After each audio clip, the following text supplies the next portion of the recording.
"I don't believe in God," said the woman sitting next to me on the subway. She noticed that I was reading a book on theology, and she decided to say something to me about it. And I always find it curious when this happens to me. And in my line of work, it happens a fair bit. And I find it curious because I don't believe there is a God, as a conversation starter, is a touch more aggressive than "nice weather we're having, eh?"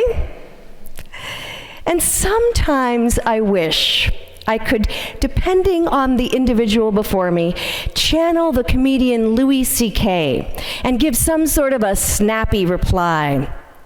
"Why don't you think there is a God?" Louis would ask them. "'Cause, well, I've never seen him." "Did you look? There's a pretty vast universe out there, and you can only see for about 100 yards if there's no building in the way. Did you look everywhere? Where exactly did you look? Did you look in the bathroom downstairs? Where did you look? I haven't seen 12 Years a Slave, but I still think it exists." But I'm not Louis C.K. So instead, I asked her to describe this God that she didn't believe in. She said, "the one who sits up there or somewhere around here and makes things happen, kind of like the king with the white beard on a fluffy cloud in the heavens with the angels all around. That just doesn't work for me," she said. And I replied, "I don't believe in that God either. My God is more robust, more full of mystery, and I don't know what the afterlife looks like, but I blame Michelangelo for all those detours with the white fluffy clouds. What I do believe is that death is not the end." There is a poem called "The Midnight of March 31st," in which a drunken truck driver comes up a steep hill, and unable to see the road continuing beyond the hill, he decides that he has reached the end of the road. And so he pulls over into the tavern on the side, and he begins shouting, "People, people, the road stops here, the road stops here. It doesn't go any further, it stops right here."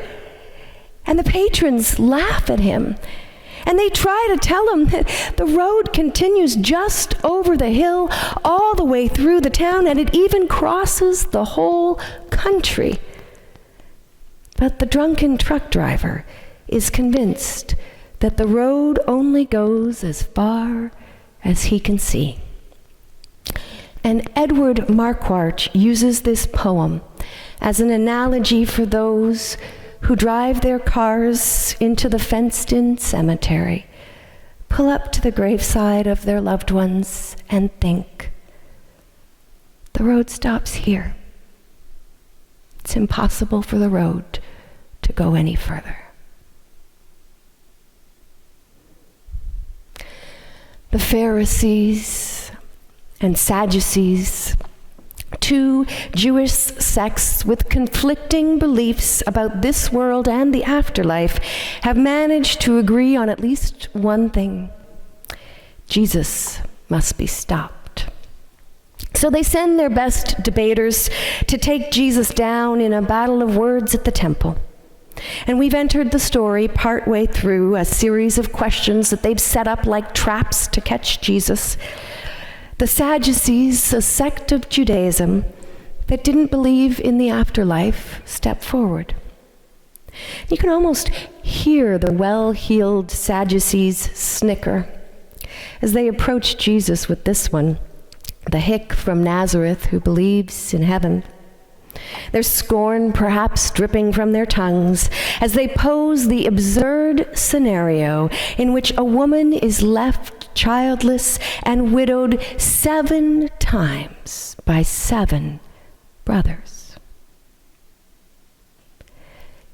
Jesus glances at the congregation that stands behind and around the powerful, prestigious Sadducees, whose privileged lives keep them insulated from much of the pain described by the widow's story.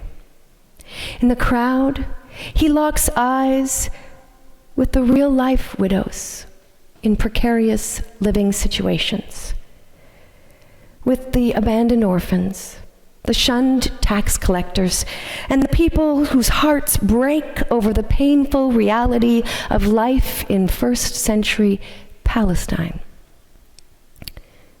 For him, the fictitious woman is no joke.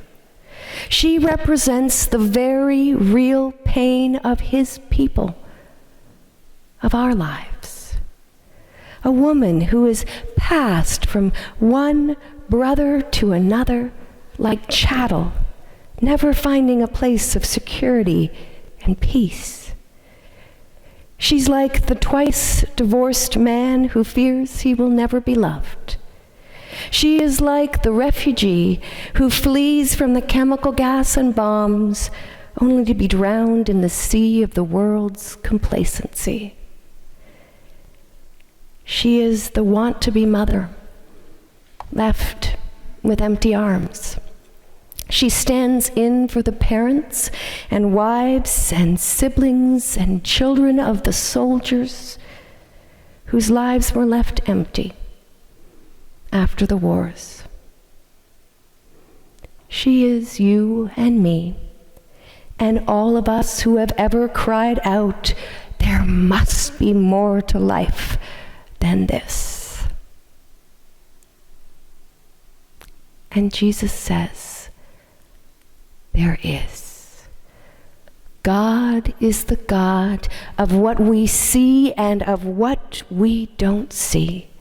The God of the here and now, and the God of the kingdom yet to come.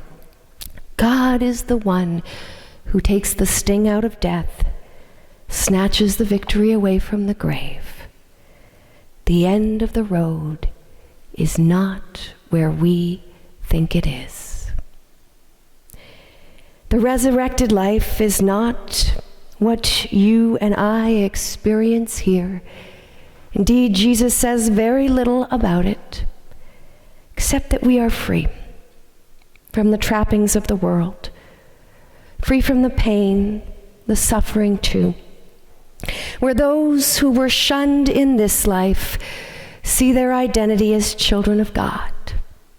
There is justice, love, abundance with God. And that is only half the good news story. For truly, a story that promises other-world rewards for those who suffer in this one may not feel like very good news at all. The good news of Christ is concerned as much with this world as what is yet to come. And those who only preach rewards in the afterlife do not preach the full gospel. Over the centuries, those in power have used a truncated version of the gospel to keep others chained. The promise of a reward in the afterlife left and used to keep people oppressed, to ignore poverty, to justify suffering. They preach of a heaven where the oppressed in this life will have their rewards for the suffering endured, but they fail to understand the very meaning of the prayer that they make every day. God, they pray, your kingdom come now. Your will be done, not only in heaven, but your will be done on earth now, as it is in heaven.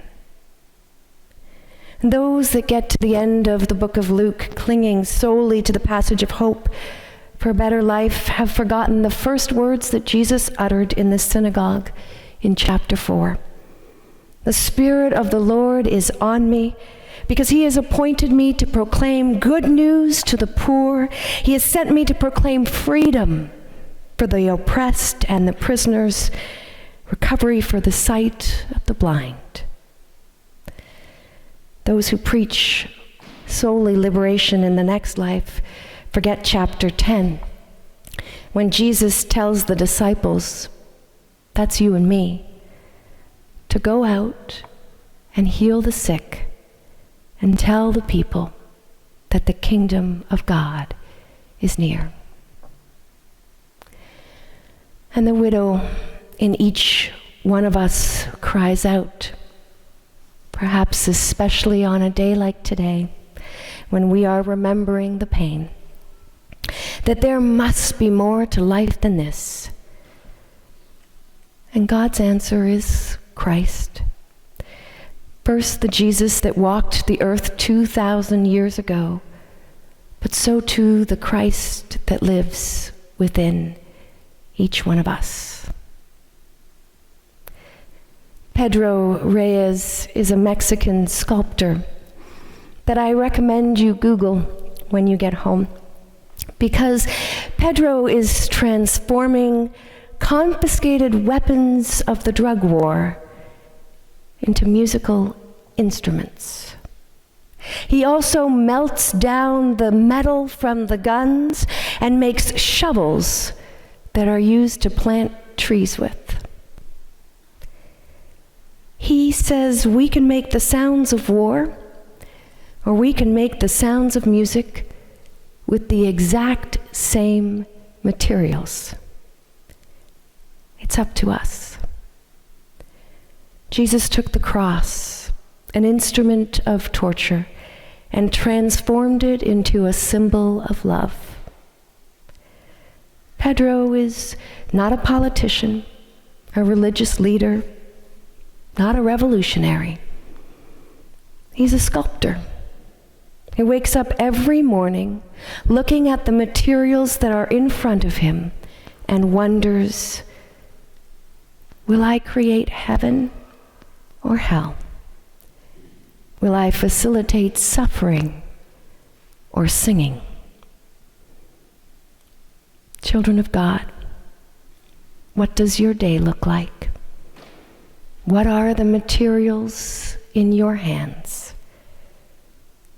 What will you create?